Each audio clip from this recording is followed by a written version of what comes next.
of creation, there at the start, before the beginning of time.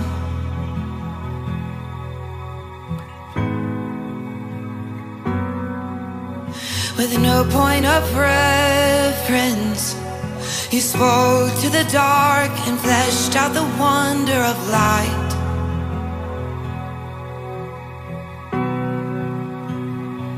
And as you speak, 100 billion galaxies are born. In the vapor of your breath, the planets form. If the stars were made to worship, so will I. I can see your heart in everything you've made. Every burning star, a signal fire of grace. If creation sings your praises, so will I.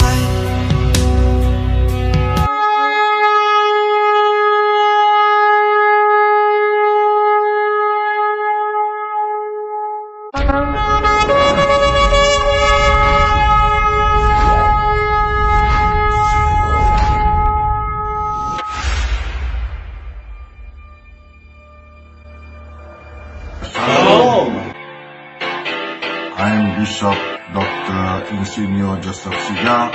I am Reverend Christina Laudin. I am Reverend Andreas Hong. Welcome. Welcome Welcome to Assemblies of Christian.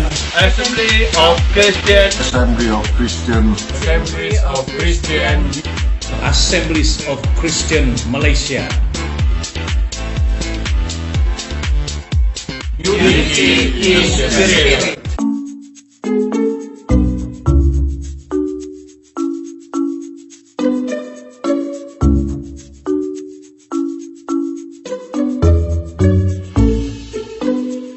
Shalom Alaikum buat semua warga negara kerajaan surga. Salam damai dalam Yesus Kristus juga kepada sidang jemaat Assemblies of Christian di Malaysia, terutamanya AOC di bagian Tampaluri. Shalom dalam Tuhan. Kepada Reverend Christina Laudin, pengerusi untuk AOC Negeri Sabah, shalom. Kepada Senior Pastor George Eng, Assemblies of Christian, dan kepada anak-anak Tuhan dalam keluarga warga AOC di wilayah Sabah ini. Kembali lagi dalam kesempatan ini, saya ingin menyampaikan khotbah yang berupa pengajaran kepada setiap anak-anak Tuhan, dan saya percaya kali ini dalam inspirasi Roh Kudus Anda akan mendapat kebangunan, Anda akan mendapat wahyu, hikmat untuk bertumbuh sebagai pengikut Kristus, sebagai murid Kristus. Sebab firman Tuhan yang Roh Kudus tempatkan dalam hati, bahkan tulisan-tulisan lewat Alkitab ini telah saya susun sedemikian rupa dengan penuh doa, dan saya berdoa di dalam nama Yesus supaya Anda diberi inspirasi untuk lebih maju dalam Tuhan. Kita berdoa sebentar, biar kita serahkan kesempatan ini ke dalam pimpinan Roh Kudus. Mari kita sama-sama berdoa. Allah Bapa di surga, Allah yang kami sembah, yang kami kenal hanya di dalam nama Yesus Kristus, Tuhan dan Juru Selamat Mesias kami. Bapa kami yang kekal, Abba kami. Mengucap syukur kerana kami berlayak menyembah Engkau dalam roh dan kebenaran. Karena kasih karunia anugerah yang Engkau telah berikan lewat penebusan dan pengorbanan Kristus Yesus, Juru Selamat Mesias kami. Kami adalah anak-anak-Mu yang telah ditebus, yang telah menerima dengan iman bahwa oleh darah Yesus kami telah ditebus, diampuni, disucikan dan dikuduskan untuk berlayak datang ke hadirat Bapa. Terima kasih karena mengutus anak tunggal-Mu Yesus Kristus. Kami berseru, Yesus, terima kasih karena menjadi juru selamat kami, menjadi imam besar dalam urutan Melkisedek, menjadi rasul yang agung, pengajar, bahkan Bapa kami yang kekal, yang kami percayai hidup setelah mati dan bangkit, untuk menunjukkan bahwa kuasa maut tidak lagi berlaku pada kami. Terima kasih Bapa karena dalam nama Yesus kami menerima karunia Roh Kudus. Dan hari ini Roh Kudus berada dalam hidup kami. Roh Kudus Tuhan, Roh Kristus Tuhan, kami menerima Engkau sebagai pemimpin, penolong, penghibur, pengajar, penggembala, jaksa yang memimpin kami, mengajar kami. Engkau adalah kepala jemaat, kepala dalam wadah EOC. Dan kami serahkan kesempatan ini dalam nama Yesus. Oh Roh Kudus Tuhan, mengajar kami, mengurapi mulut hamba-Mu untuk berbicara secara apostolik dan profetik, kata-kata daripada kitab-kitab. Biar Tuhan pikiranku dikuasai dan hatiku dikuasai. Kiranya dalam nama Yesus kami mengurapi telinga mata rohani kami, supaya kami dapat mendengar, menerima, bahkan mengaplikasikan firman Tuhan. Supaya kami bukan hanya mendengar firman, tapi melakukan firman Tuhan. Barang siapa yang punya telinga untuk mendengar, hendaklah ia mendengar apa yang diucapkan oleh Roh Kristus. Sebab Roh Kristus itulah merupakan roh nubuatan. Amin. Dalam nama Yesus kami berdoa. Amin. Puji Tuhan, haleluya. Topik saya kali ini adalah dipenuhi oleh Roh Kudus. Dan bagaimana Roh Kudus memimpin kita dan bagaimana kita dapat mengenal pimpinan Roh Kudus. Nah, ini adalah bagian pertama, dipenuhi oleh Roh Kudus dan bagaimana kita mengenal pimpinan Roh Kudus dan bagaimana kita dapat mengaplikasikan pimpinannya sebagai murid Tuhan. Nats firman Tuhan yang saya ingin kutip dalam kesempatan ini ada dua, karena saya percaya bahwa selain dipimpin Roh Kudus, dilahirkan baru, kita akan bermula perjalanan rohani kita itu sejak kita bertobat, sejak kita lahir baru oleh Roh Kudus, dan kita menjadi murid Tuhan. Ada yang sudah bertahun-tahun menjadi anggota jemaat maupun mengikuti Tuhan. Tetapi perintah amanat Yesus bukan hanya setakat pergi ke seluruh dunia untuk menjadikan semua bangsa muridku, kata Tuhan, tetapi juga selain membaptis mereka dalam nama Bapa, Anak, dan Roh Kudus, juga mengajarkan segala sesuatu yang telah kuperintahkan kepadamu. Dan dalam masa pengajaran inilah ramai orang, ramai anak-anak Tuhan yang kandas iman, yang sesat di jalan, bahkan putus asa, ataupun mereka berhenti di dalam situasi keadaan yang monoton, tidak naik, tidak turun, ya bagus, datang gitu-gitu aja. Nah, bagi saya kehidupan Kristen yang dipenuhi dan dipimpin oleh Roh Kudus adalah merupakan satu perintah perintah yang amat jelas. Mari saya buka firman Tuhan ini. Yang pertama, saya kutip daripada tulisan Rasul Paulus. Paulus menulis di bawah pimpinan dan ilham Roh Kudus. Dia menulis di bawah pernyataan dan wahyu Roh Kudus. Banyak kali dia menulis hal ini bahwa yang dia terima ini, Injil ini adalah oleh wahyu dan pernyataan Yesus Kristus. Dan lewat Roh Kudus itulah dia menuliskan begini. Pasal 5 ayat yang ke-18. Saya tahu sudah terlalu ramai orang yang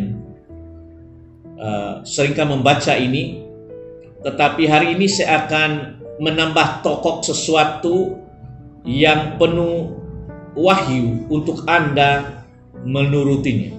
Sebab menerima Yesus Kristus dan bertobat itu satu pengalaman tetap dan satu karunia yang senang, cukup mengaku dengan iman. Tetapi menjadi murid Yesus bukan senang. Anda harus memikul salib, mengikut Dia.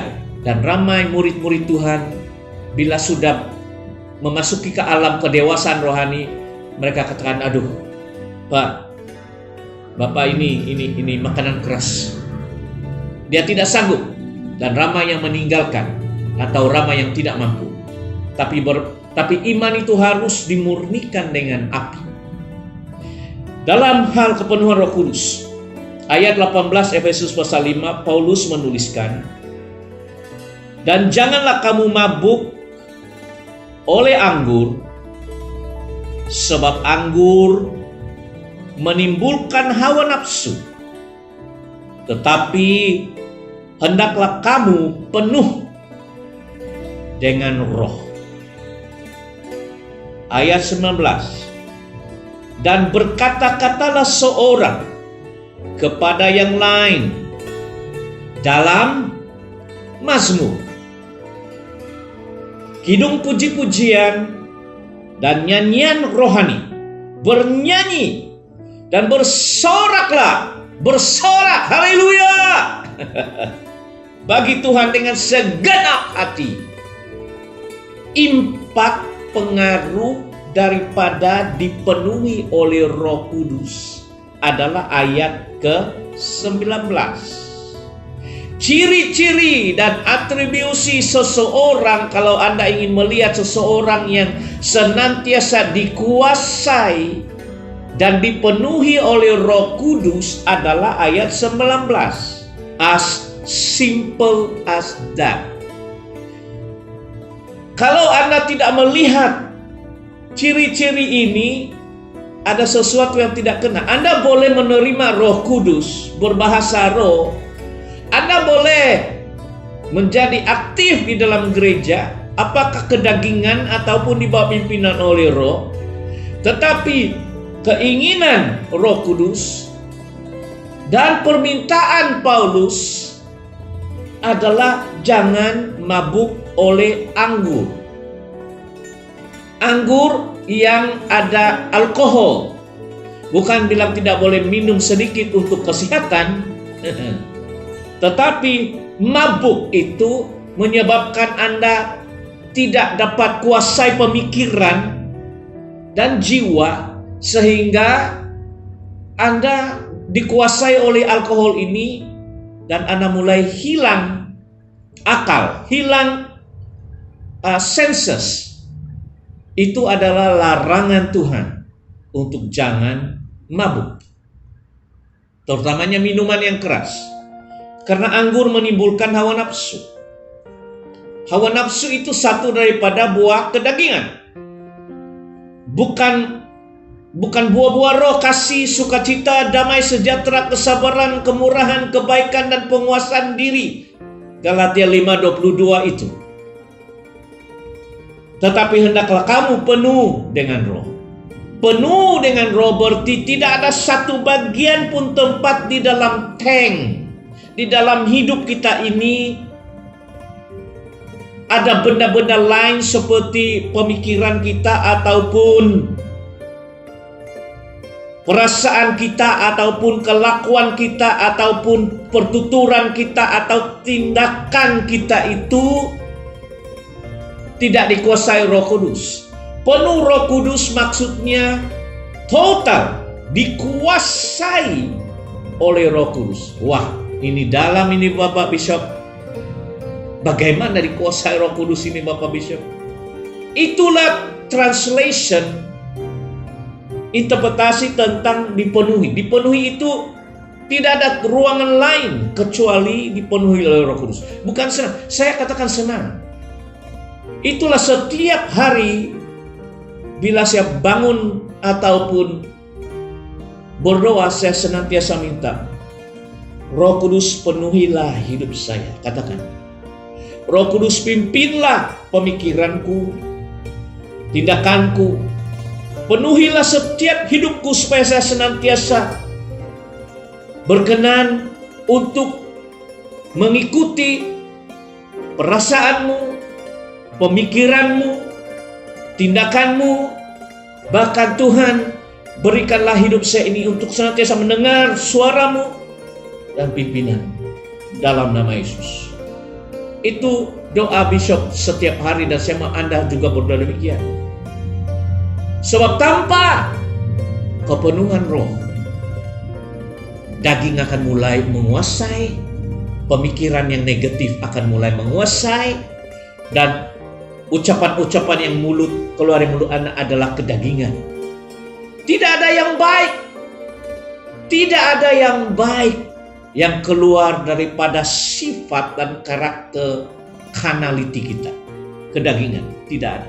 Tetapi selagi kita hidup di dalam sebentuk tubuh ini di dunia, kita tidak akan terlepas daripada terjebak atau terpengaruh dengan suasana yang mengelilingi kita. Sebab di dunia ini bukan suci. Dunia ini terdiri daripada orang-orang berdosa, dari berbagai-bagai pengaruh, dan roh jahat dan roh iblis musuh yang tidak kelihatan itu juga dipanggil si pencoba. Si ular tua, si naga itu berjalan kelana keliling seperti singa yang mengaum-ngaum mencari mangsa yang boleh dibahag.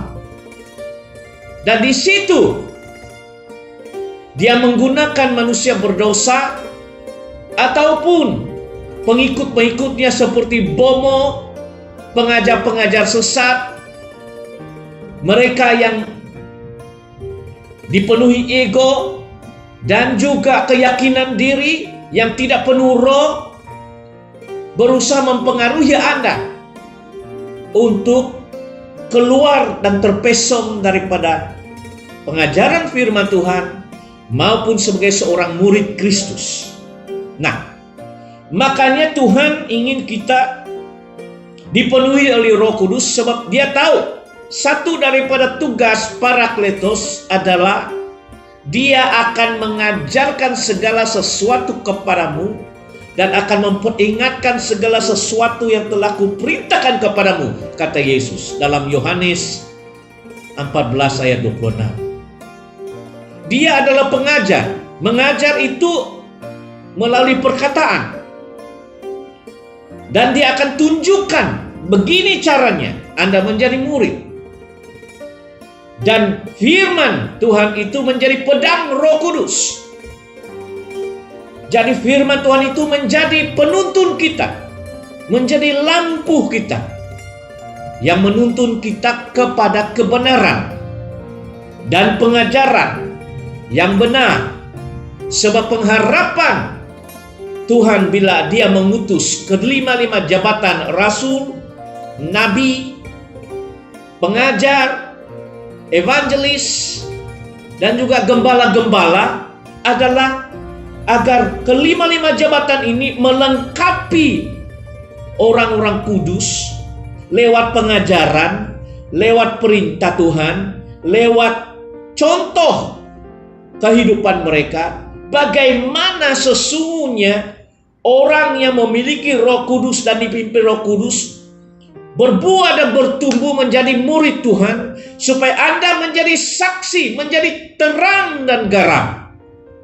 Yesus berkata, setiap anak-anak Tuhan itu, kamulah terang dan garam dunia. Tapi kalau terang itu ditutupi, orang tidak melihat kesaksian Kristus dalam hidup Anda. Kalau garam Anda sudah tidak ada asin, melihat saja muka Anda, orang geleng kepala. Melihat saja hidup Anda yang tidak mengikuti pengajaran dan perintah Tuhan itu, Anda bukan menjadi saksi Kristus yang sesungguhnya. Sebab Anda adalah seperti cermin Kristus. Anda sebagai anak Tuhan seperti surat Kristus yang boleh dibaca, boleh dilihat melalui perbuatanmu, tingkah lakumu, karaktermu, dan ucapanmu. Maka itulah sebabnya saudara harus terus berdoa tiap hari. Bapa, penuhi saya dengan Roh Kudus senantiasa. Roh Kudus diberikan itu untuk tinggal diam di dunia ini, di dalam tubuh kita. Tubuhmu itu adalah rumah tempat tinggal Roh. Pada saat engkau berkata, baptislah aku Bapa, penuhilah saya. Dan kalau Anda belum dipenuhi Roh Kudus, Anda boleh minta, Bapa, penuhilah saya dengan Roh Kudusmu hari ini juga. Sebab Tuhan sudah mendengar doa Yesus 2000 tahun yang lalu. Aku akan minta kepada Bapa dan Dia akan memberikan kepadamu seorang penolong. Doa Yesus itulah membuat kita senang menerima karunia Roh Kudus. Sebab inilah bagian anak sulung, yaitu anak-anak Tuhan, menerima Roh Bapa. Dan Dialah yang akan mengajar, menulis, berbicara, memimpin. Dan bila saya senantiasa tidak mendukakan Roh, perasaan damai, sejahtera senantiasa mengalir dan menyertai saya dalam semua. Saya senantiasa suka bersekutu dengan Dia setiap hari. Saya mengucapkan kata-kata. Dikatakan dalam 19, berkata-kata kepada seorang yang lain. Saya berkata-kata kepada kamu sekarang. Bahkan lebih daripada itu, Anda juga boleh berkata-kata kepada dirimu sendiri. Berdoa dalam bahasa roh dan berkata kepada Allah dan kepada dirimu sendiri. Tiada masalah. Seringkali saya berkata, oh pujilah Tuhan, rohku, sembahlah Dia. Inama santo roto tobo sakala bada. Setime bila saya berjalan di mana-mana secara kumat kamit mulut saya, terima kasih Yesus, haleluya, glory pada Tuhan. Senantiasa mengucap syukur, berkata-kata kepada yang lain dalam mazmur. Apa itu mazmur? Oh, ada Perjanjian Lama. Mazmur adalah tulisan-tulisan yang diilhami oleh Roh Kudus melalui mulut para nabinya. Seperti Patriark Daud, dia juga seorang nabi, dan hamba-hamba Tuhan yang lain. Ini adalah kegemaran. Mazmur itu kegemaran pengikut-pengikut Tuhan. Bahkan di dalam agama Yahudi, dalam kitab Tanakh dan kelima kitab Musa Perjanjian Lama itu sampai sekarang. Mazmur itu menjadi satu daripada komponen Alkitab Bible yang seringkali diucapkan di hari-hari Sabat, di hari-hari Pentakosta, di keramaian orang-orang Yahudi sampai sekarang di Israel. Sebab dia berisikan kata-kata nubuatan, penghiburan, nyanyian, dan kalau Anda dipenuhi oleh Roh Kudus, Anda akan senantiasa cinta akan hukum-hukum Tuhan ini. Berkata-kata dalam kidung pujian, menyanyi, memuji Tuhan. Sudah melihat bishop senantiasa menyanyi lagu-lagu pujian. Dan kalau saya kehabisan lagu-lagu pujian, saya ciptakan lagu puji-pujian. Bernyanyi, bersorak. Bersorak itu bukan haleluya. Tidak. Haleluya. Glory, glory, glory, haleluya. Sampai melompat, melari, memuji Tuhan. Itulah yang dilakukan oleh Daud ketika dia menang. Masih ingat? Sampai ada lagu yang berkata, bila Roh Allah turun ada padaku, aku akan melompat, menyanyi seperti Daud melompat. Jangan kena paksa, tetapi hati yang penuh sukacita. Terjadi mujizat Tuhan. Haleluya.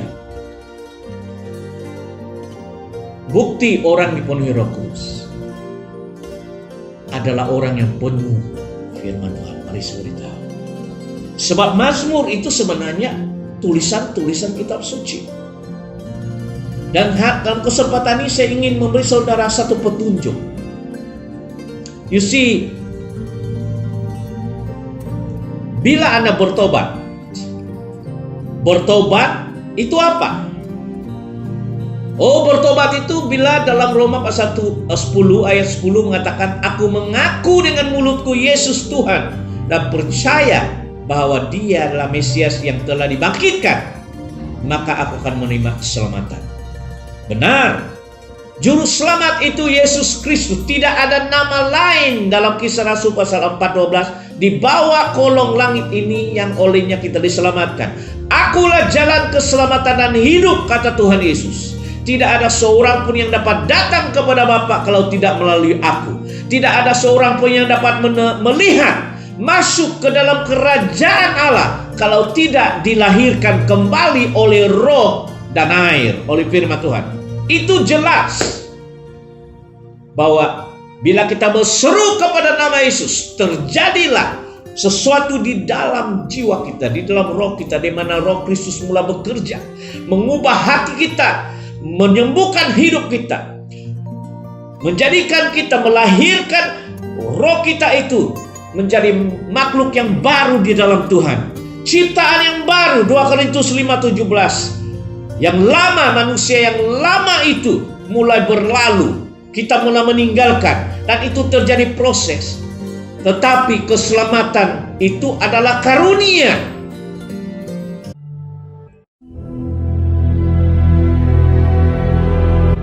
From the Eastern Gate Corridor came the prophetic voice of Asia. Bishop Joe the Seer, bringing apostolic message restoration, igniting the Holy Ghost movement, end-time prophecy and revelation of Jesus Christ. Jesus said, God give you this strength of joy. The Holy Spirit era has come.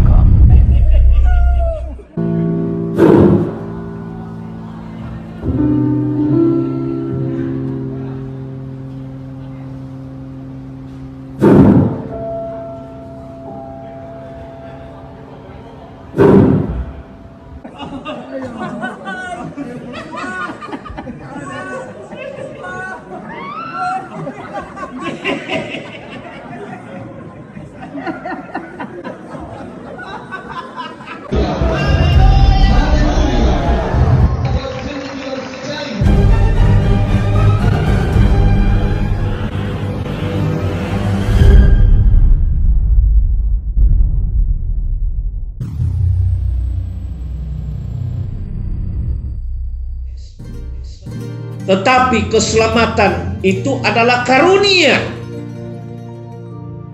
yang engkau terima. Tetapi pikiran Anda itu belum dibaharui. Tubuh Anda itu bergantung kepada apa yang di dalam pikiran Anda. Jiwa atau pemikiran kita itu, minda kita itu perlu diaktivasi. Dan itulah sebabnya Mazmur dan juga kitab-kitab Injil yang berisi pengajaran-pengajaran Yesus itu harus kita aplikasikan. Yesus katakan, jadikanlah semua bangsa muridku, betul? Ajarlah mereka. Kenapa perlu diajar? Karena pikiran kita itu harus menerima sesuatu yang baru. Seringkali saudara mendengar khotbah dan pengajaran tentang Roma pasal 12. Hendaklah engkau dibaharui di dalam akal budi.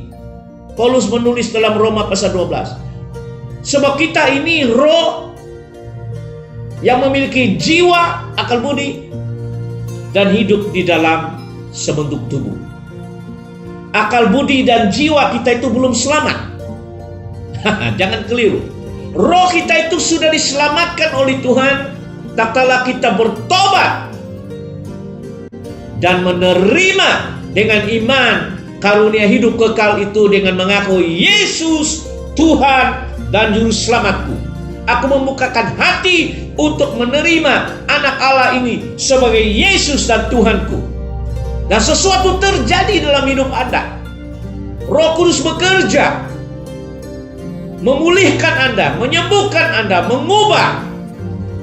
Terjadi sesuatu di dalam, tetapi jiwa itu belum diubah.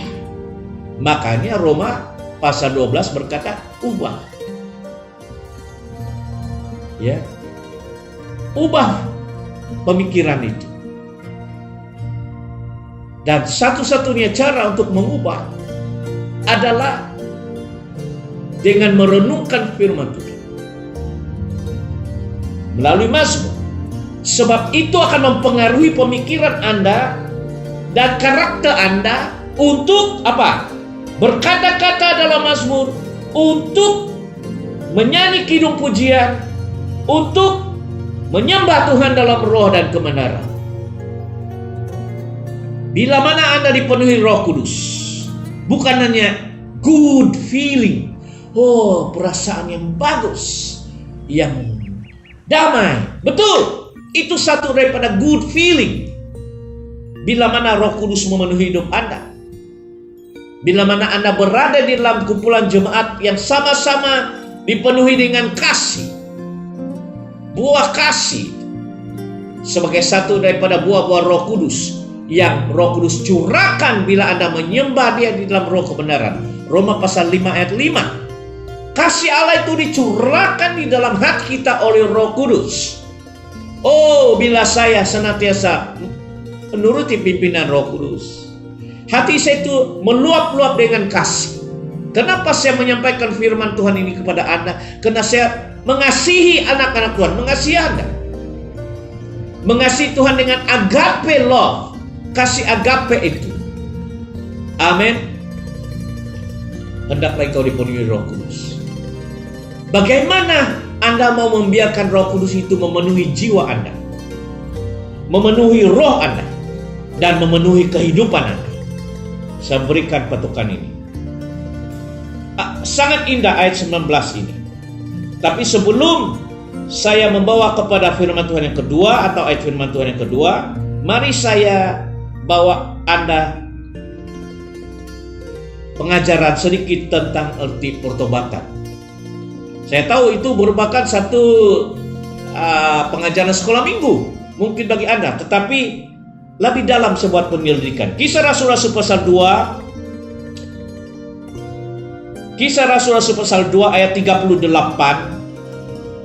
Dan Petrus menjawab dalam ayat 38 kepada mereka, bertobatlah. Bertobatlah dan hendaklah kamu masing-masing memberi dirimu dibaptis dalam nama Yesus Kristus untuk pengampunan dosa. Bertobat itu syarat untuk menerima pengampunan dosa. Maka kamu akan menerima karunia Roh Kudus. Kita hidup dalam zaman ini ya, ayat 39. Sebab bagi kamulah janji itu. Janji itu bagi kamu lah, untuk kamu. Apa janji itu? Karunia Roh Kudus. Karunia Roh Kudus itulah janji Bapa yang telah dijanjikan oleh Bapa melalui Yesus Kristus. Sebab bagi kamulah janji itu, maksudnya kamulah, kepadamulah janji ini, dan bagi anak-anakmu, berarti anak-anak setelah generasi Petrus, dan bagi orang yang masih jauh, berarti dalam zaman-zaman yang akan mendatang. Kita hidup 2020, kitalah orang-orang yang dimaksudkan oleh Petrus. Kitalah orang-orang yang masih jauh itu. Sudah hampir 2000 tahun. 2000 tahun. Hari ini 2020. kitalah janji-janji ini sebanyak yang akan dipanggil oleh Tuhan Allah kita. Karunia Roh Kudus ini, janji ini adalah buat anak-anak generasi Petrus dan orang-orang yang masih jauh seperti kita. Bukan dekat ya, 2000 tahun yang dulu di Yerusalem terjadi pencurahan Roh Kudus, dan sekarang 2000 tahun, jauh sekali.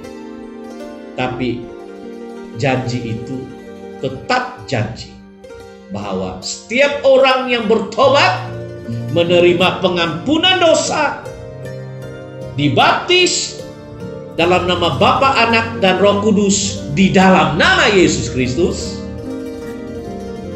menerima pengampunan dosa, penghapusan dosa, penyucian oleh darah dan nyawa anak domba Yesus ini, dan Anda merupakan anak Tuhan yang berhak menerima janji itu, yaitu Roh Kudus, supaya Anda dipenuhi, dikuasai.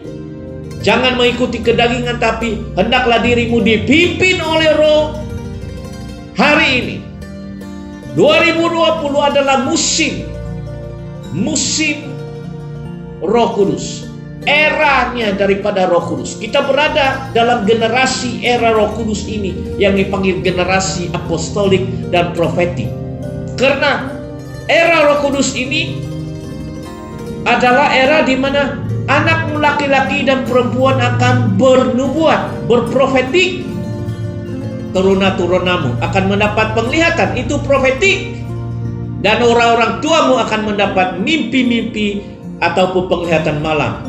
Kita dalam generasi profetik, generasi apostolik untuk melakukan pekerjaan-pekerjaan yang Kristus telah lakukan dengan kuasa Roh Kudus, dan menjadi saksi yang aktif, efektif untuk memuridkan dan juga mengajar, dan juga pergi ke seluruh negeri Sabah, Kuala Lumpur, Malaysia, Sarawak, untuk memberitakan Injil, menjadi saksi Kristus. Jangan hanya di gereja saja, pergi keluar. Saya memberi himbauan kepada jemaat Assemblies of Christian di Sabah, di Tampaluri. Setelah ini, hari Isnin, Selasa, Rabu, sudah pergi bersaksi. EOC di wilayah Semenanjung, di Johor, di mana-mana, sudah pergi bersaksi, menyaksikan cinta dan kasih Tuhan itu, dan mendoakan kepada mereka, melepaskan mereka, sebab Anda diberi kuasa dan wewenang di dalam nama Yesus untuk menghancurkan pekerjaan iblis. Anda diberi kuasa oleh mandat daripada Yesus, bahwa Roh Kudus akan bekerja bersama-sama meneguhkan firman yang Anda akan beritakan, kesaksian yang Anda akan nyatakan tentang kasih Yesus. Jadilah seorang penginjil yang pergi. Sewaktu saya bertobat, saya dipenuhi kasih Tuhan, saya mulai bersaksi, oh Yesus Juru Selamat yang merubah hidup saya. Maukah Anda datang bersekutu bersama dengan kami sebagai jemaat Tuhan? Datanglah fellowship dengan kami. Oh, kita buat karena kasih Tuhan. Amin. Bertobat. Apa itu bertobat, Bishop? Saya banyak kali mengajar tentang ini. Bertobat, bahasa Greek kalau nggak salah metanoia. Banyak orang yang tahu bertobat itu adalah menyadari dosa, menyesali dosa, lalu meninggalkan dosa.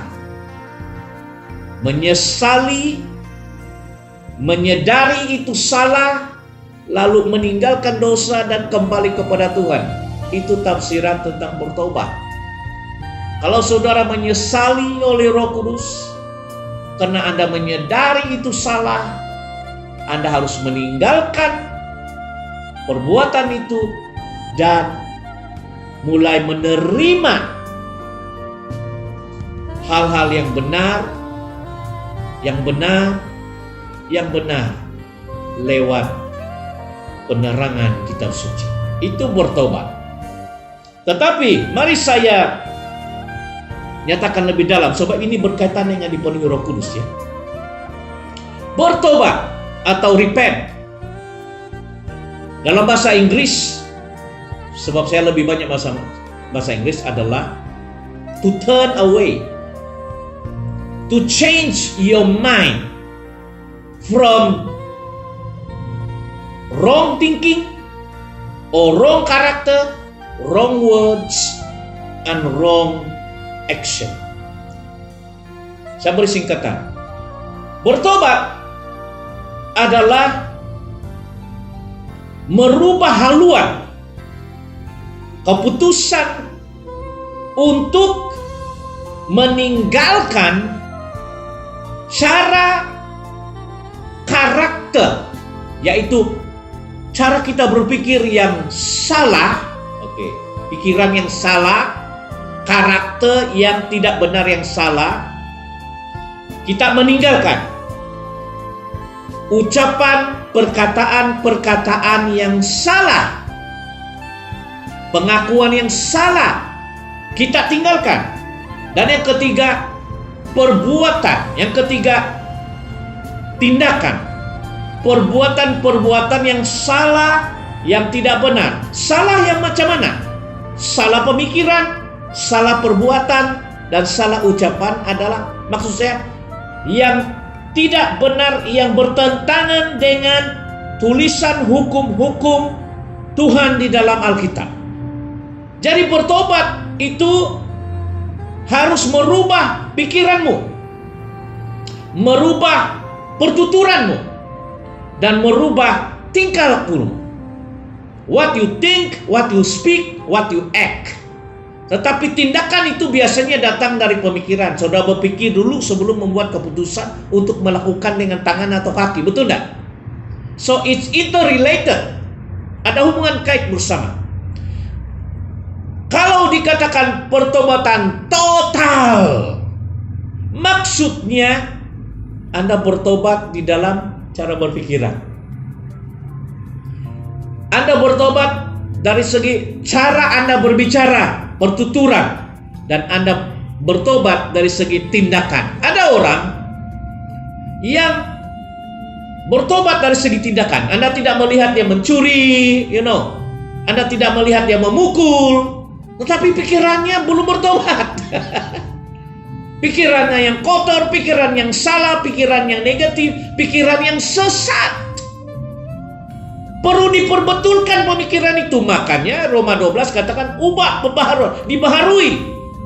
Karena apabila pikiran Anda tidak ngam, tidak benar, berpikiran yang negatif, bahkan tersesat, maka ucapanmu juga itu kotor. Itu mempengaruhi pertuturan Anda. Ucapan itu sangat bahaya. Apa yang Anda ucapkan itu Anda akan terima. Tahu enggak? Anda akan menerima apa yang ucapkan. Kenapa orang Kristen masih maki-maki? Kenapa? Masih mengutuk-ngutuk, masih mengucapkan perkataan-perkataan seperti cara dunia, karena belum bertobat di dalam mulut. So, pertobatan yang total itu terjadi kepada 3 bagian ini. Cara pemikiran yang salah, belajar menjadi pemikiran yang benar. Cara pertuturan yang salah, diubah pertuturan itu kepada pertuturan yang alkitabiah, yang benar.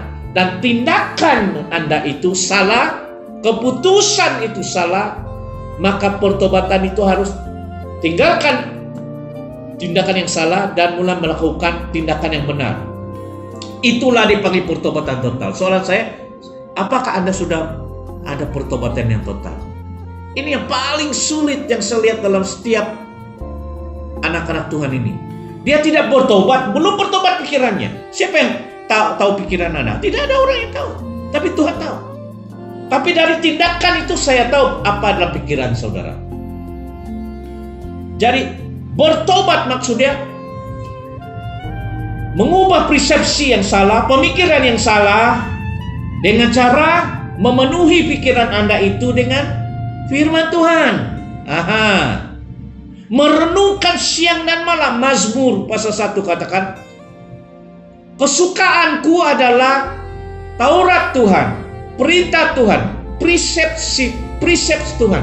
Merenungkannya siang malam. Biarkan pikiran itu dipenuhi dengan firman Tuhan. Sebab bila pikiran itu penuh dengan firman Tuhan, maka terbukti yang keluar dari mulut Anda itu adalah apa yang memenuhi otakmu. Jika pikiran Anda penuh dengan firman Tuhan, mazmur Tuhan, maka secara otomatis Efesus ayat yang ke-18 dikatakan Anda akan secara otomatis berkata-kata dalam mazmur, dalam kidung puji-pujian. Oh haleluya, karena Roh Kudus menguasai pemikiran Anda. Anda perlu berdoa, oh Bapa di surga, penuhilah pemikiranku dengan kehadiran Roh Kudus. Roh Kudus penuhi, kuasai pemikiranku. Maksudnya Anda harus penuhi pemikiran itu dengan firman Tuhan. Sebab roh dan firman itu berjalan paralel bersama-sama. Saudara seringkali dipenuhi good feeling Roh Kudus, tetapi kurang merenungkan firman Tuhan. Bagaimana bertobat? Setelah Anda mengubah haluan dalam pemikiran, Anda mulai datang kepada Tuhan lewat firman-Nya dan mulai mengaplikasikan firman itu. Bukan hanya mendengar, mengaplikasikan, melakukan kehendak firman Tuhan itu untuk menjadikan, sebab firman Tuhan itu adalah pikiran Tuhan loh. Firman Tuhan itu memperlihatkan pada Anda tindakan dan kelakuan yang kudus, yang benar. Jadi bila saudara membaca firman Tuhan, Anda akan melihat pemikiran Kristus, tindakan Kristus, ucapan Kristus, perkataan Kristus, pengajaran Kristus. Anda mulai menerima pengajaran Kristus, Anda mulai menerima pemikiran Kristus, Anda mulai menerima kelakuan Kristus, sehingga Anda menjadi serupa, kata Paulus, seperti gambar anak Allah. Anda menjadi cermin, Anda menjadi surat Kristus. Bila orang melihat Anda, orang melihat ciri-ciri perbuatan, pemikiran, tingkah laku Yesus dalam hidup Anda.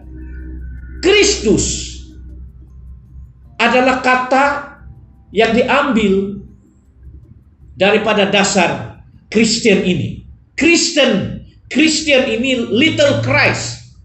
Maksud agama, nama Kristen, agama apa? Kristen maksud dia little Christ, Kristus kecil. Karena kehidupan murid-murid itu seperti tingkah laku Kristus, cara berpikiran, tindakan, perbuatan, ucapan seperti Kristus. Maka orang-orang Romawi dan bangsa-bangsa yang lain sezaman Paulus itu, zaman Kristus, menggelar murid-murid Kristus itu sebagai Kristen.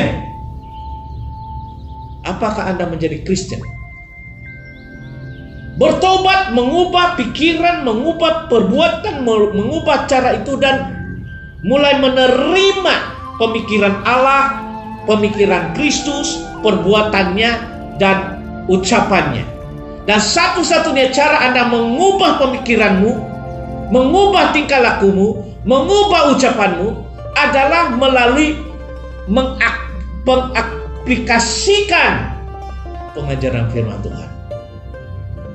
Merenungkan firman Tuhan. Efesus 5:18 dikatakan memuji Tuhan melalui berkata-kata melalui mazmur. Oh, ini satu wahyu buat saya. Itulah yang dipanggil pertobatan yang total. Ramai orang belum bertobat di sini. Makanya ucapannya begini. Bila Anda penuh Roh Kudus, Anda akan penuh firman. Mulut Anda akan mengucapkan benda-benda mazmur. Pemikiran Anda senantiasa berpikirkan di atas. Paulus katakan, pikirkanlah perkara-perkara yang di atas. Apa yang suci, apa yang murni. Bukan kita tidak mau memikirkan suasana ini tapi di dunia, tapi Anda berkata, Roh Kudus berikan saya hikmat untuk menyelesaikan masalah keluarga saya. Oh Tuhan, berikan saya hikmat untuk buat bisnis ini. Oh Yesus, oh Roh Kudus, berikan saya kekuatan Tuhan untuk saya diberkati di dalam perniagaan saya, untuk ada kehidupan saya di dunia, untuk dapat membeli sesuatu nasi untuk anak-anak saya.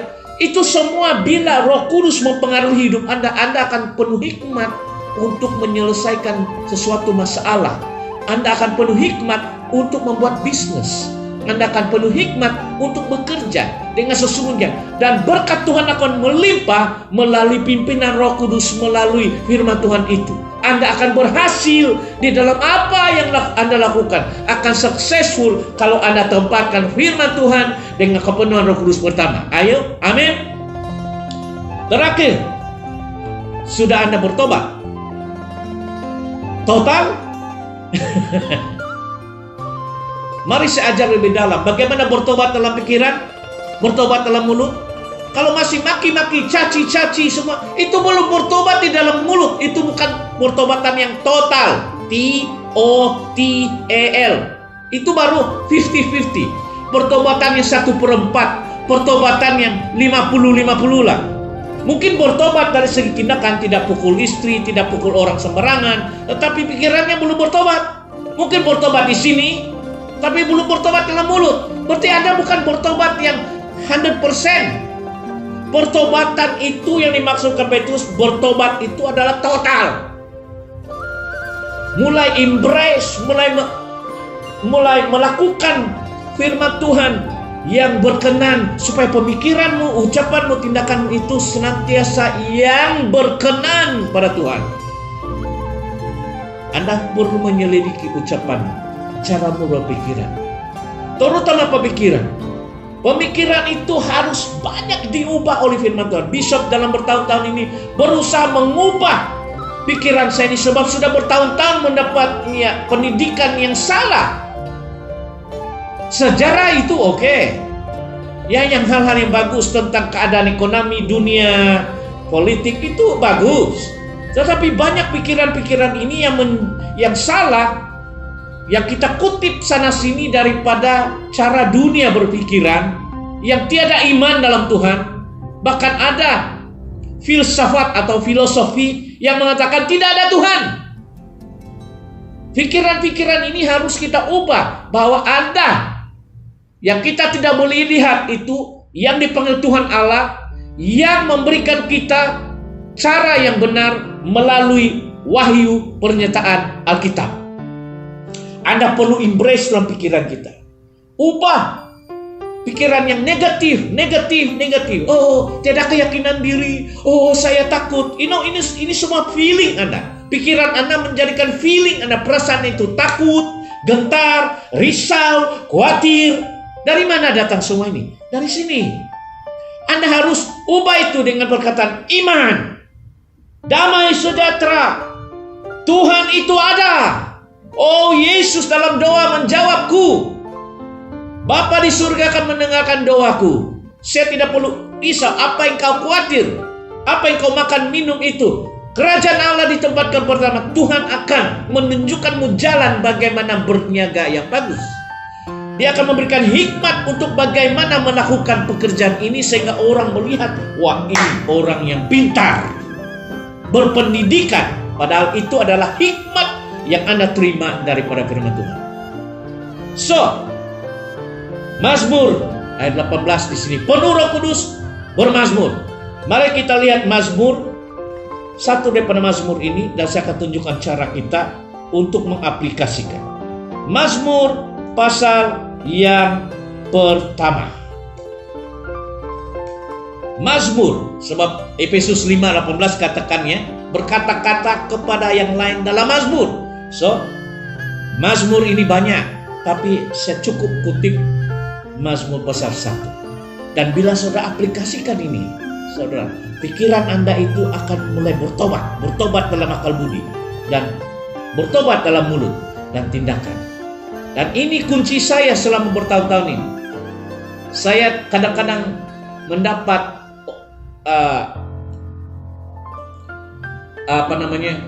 mendapat gelaran Alkitab yang berjalan karena saya menghafal banyak kitab-kitab. Saya menghafal tanpa buka buku. Di dalamnya saya boleh mengucapkan secara hafalan, memorizing, ya. Banyak kitab-kitab suci. Mazmur pertama saya hafal, tapi lebih kepada bahasa Inggris lah ya, bukan bahasa Indonesia. Mazmur kedua, Mazmur 21, Mazmur 23, Tuhan adalah gembalaku, takkan kekurangan aku, Dia membaringkan aku di padang rumput yang berumput hijau yang memimpin aku ke jalan yang benar. Disegarkanlah jiwaku meskipun aku berada di lembah kelaman. Aku tidak takut bahaya, sebab Ia menyertaiku. Gada dan tongkat-Mu itulah yang menghibur aku. Banyak dalam bahasa Inggris Mazmur, tapi Mazmur pertama, cukup Mazmur pertama. Ayat 1, berbahagialah orang, dalam bahasa Inggris dikatakan blessed. Diberkatilah orang yang tidak berjalan menurut nasihat orang fasik, nasihat orang-orang yang tidak ada Tuhan. Berbahagialah orang, diberkati yang tidak berdiri di jalan orang berdosa. Maksudnya tidak mengikuti tindakan dan jalan orang-orang yang tidak takut Tuhan. Dan tidak duduk dalam kumpulan pecomooh, scornful. Tidak bersama-sama di dalam grup, di dalam geng-geng orang yang suka mencemooh Tuhan. Ya, jangan duduk bersama mereka. Maksudnya jangan jadi ahli kumpulan. Hari ini orang-orang muda hari ini banyak menjadi geng-geng ahli-ahli di dalam kumpulan-kumpulan yang tiada kena mengenal dengan Tuhan. Jangan duduk bersama mereka. Kalau Anda tidak duduk bersama mereka, Anda akan diberkati Tuhan. Tetapi ayat 2, kesukaannya ialah Taurat Tuhan. Kesukaannya, dia suka merenungkan, dan yang merenungkan Taurat itu siang dan malam. Orang itu akan diberkati. Anda akan diberkati jika Anda suka merenungkan firman Tuhan itu, Taurat Tuhan itu, perintah Tuhan itu siang dan malam. Ayat 3, Anda akan seperti pohon yang ditanam di tepi aliran air, sebab air itu yang membuatkan pokok itu sehat, ya, yang menghasilkan buah pada musimnya. Musim apa? Akan ada musim Anda berbuah. Anda akan seperti pohon yang akan tiba masanya musim buah-buah Anda itu mulai dirasai orang sekitarnya, dan yang tidak layu daunnya. Apa saja yang diperbuatnya berhasil. Haleluya. Saudara mau berhasil dan prosper dalam apa-apa usahanya, apa-apa yang Anda lakukan. Saya mau berhasil, Bapak Bishop. Saya mau sukses dalam bisnis. Saya mau berhasil di dalam pendidikan. Saya mau berhasil dalam keluarga saya. Apa yang saya lakukan semua berhasil. Anda dapat berhasil dalam segala sesuatu jikalau Anda seperti pokok ini yang di tepi aliran sungai ini, yang suka cinta akan hukum-hukum Tuhan ini. Sebab hukum Taurat Tuhan inilah dalam Mazmur ini mengatakan yang akan merubah persepsi Anda. Pikiran yang negatif kepada positif, ucapan yang negatif kepada yang positif. Kalau saudara katakan, oh matailah saya, matai. Anda akan mati umur hidup. Tidak lama matilah kamu. Oh saya sakit. Ya betul-betul Anda sakit. Perkataan yang negatif itu datang dari pemikiran yang negatif, hendaklah diubah oleh firman Tuhan. Itulah saya katakan, baca firman Tuhan bukan karena perlu disuruh oleh guru atau pastor, tetapi karena itulah cara Anda merubah, bertobat dalam otakmu, dalam pemikiran. Sehingga Efesus 5:18 mengucapkan kidung-kidung dan juga mazmur-mazmur. Kesukaanmu itu. Saya suka merenung firman Tuhan setiap malam. Dalam bahasa Inggris, but his delight is in the law of the Lord, and in his law he meditate it day and night. Dia merenungkan, meditasi itu siang dan malam. Dalam bahasa Ibrani, merenungkan itu adalah meditasi. Meditasi bahasa Ibrani dikatakan eje. Yang mana terjemahan lebih dalam kepada merenungkan atau meditasi eje ini adalah berkata-kata kepada diri sendiri, berbicara kepada diri sendiri. Jangan hanya membaca itu dengan mulut kumat kemit, tapi berkata, ucapkan itu dengan suara keras. Berbahagialah orang yang tidak berjalan menurut nasihat orang fasik. Ulangi itu berkali-kali sampai Anda memahaminya merenungkannya, menghafalnya. Saya suka menghafal kitab-kitab Tuhan.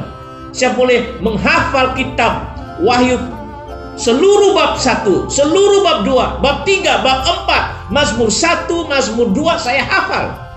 Kalau saudara, Mazmur 23, The Lord is my shepherd, I shall not want. He makes me to lie down in the green pastures. He leads me beside the still water. He restores my soul. He leads me in the path of righteousness for His name's sake. And yea, though I walk through the valley of the shadow of death, I will fear no evil. Itu bahasa Inggris Mazmur 23. Saya boleh hafal Mazmur 91, Mazmur 121. Saya menghafal karena saya membaca, merenungkan. AJ saya berbicara kepada diri saya sendiri siang dan malam, sehingga itu menjadi sebagian daripada otak, sehingga bila saya tidur pun saya mengucapkan Mazmur itu. Saya mengucapkan berkali-kali, merenungkan meditasi. AJ itu adalah berkata-kata kepada dirimu sendiri. Tidak salah. Pernahkah saudara lakukan itu? Bila saudara merenungkan AJ, mengulangi, soliloquizing dalam bahasa Inggris, berkata-kata kepada diri sendiri, meditasi, merenungkannya siang malam, menjadikan itu sebagian daripada hidup. Pikiranmu itu dipenuhi dengan mazmur, dengan firman, maka firman itu mulai merubah pemikiran itu, dan Anda mulai bertobat. Oh, inilah firman Tuhan, ini perkataan mazmur. Aku seperti pokok di tepi sungai, aku akan berbuah, ucapkan dengan iman, dan aku akan berhasil dalam apapun yang kulakukan, bisnis yang akan kulakukan. Oh Bapa, terima kasih, di dalam nama Yesus aku akan berhasil. Aku adalah kepala, aku bukan ekor. Apa yang kulakukan itu akan berhasil karena hikmat Roh Kudus. Haleluya. Sudah ucapkan kepada dirimu sendiri. Ini yang rahasia bishop. Saya berhasil. Saya berkata, satu hari nanti saya akan ada pejabat yang besar. Satu hari nanti Tuhan akan mengutus saya ke seluruh dunia. Karena saya menjadi seorang yang setia, bertobat dalam otak, bertobat dalam mulut, bertobat dalam pemikiran. Bukan berarti saya sudah sempurna. Oh, dalam hidup bishop selama 39 tahun melayani Tuhan, saya banyak jatuh turun. Saya akui, saya orang yang paling berdosa. Tetapi bertobat, mengaplikasikan firman Tuhan, mengucapkan itu siang malam, merenungkan siang malam, maksudnya meditasi. AJ, saya mengucapkan, saya berkata-kata kepada diri sendiri, Tuhan adalah gembalaku. Saya menyanyikan, Tuhan adalah gembalaku. Saya merenungkan siang malam, dan Ia boleh menyembuhkan pemikiran saya, menyembuhkan hati saya, menyembuhkan tubuh saya, sehingga saya menjadi sehat, merubah persepsi pemikiranku, memikirkan yang positif, yang beriman. Ubah pemikiran saya bertobat dalam pikiranku, dan saya mulai mengucapkan. Orang yang mendengar pun mulai berubah, mendengar perkataan-perkataanku yang bersih, mengucap syukur. Itu merubah situasi dari keadaan negatif kepada positif, environment itu. Sebab kalau ada cacian, hinaan, banyak itu hamba Tuhan menuduh ini, mengorek dosa, negatif terus. Itu menjadikan orang takut, membunuh orang dengan lidah. Oh, banyak hamba Tuhan perlu bertobat melalui mulut. Dia bertobat di dalam hati, tapi ucapan itu belum bertobat, pikiran belum bertobat. Repentance, maka Anda akan menerima pengampunan dosa dan dipenuhi Roh Kudus. Tuhan memberkati. Bagian kedua nanti kalau ada masa, Tuhan akan berikan masa untuk bisa berbicara. So, salam semua. Itulah sedikit renungan pertobatan, dipenuhi Roh Kudus, mengaplikasikan wahyu firman di dalam hidup kita. Tuhan memberkati di dalam nama Tuhan Yesus Kristus. Kalau saudara sudah diberkati, ya, kunjungilah Bishop di dalam Facebook, di dalam laman web. Menabur benih dalam hidup pelayanan Bishop, berkati akan menuai. Saya berdoa kepada setiap yang telah menabur benih di dalam kehidupan Bishop. Saya lepaskan berkat ini. Diberkatilah Anda tanpa kekurangan di dalam nama Yesus Kristus.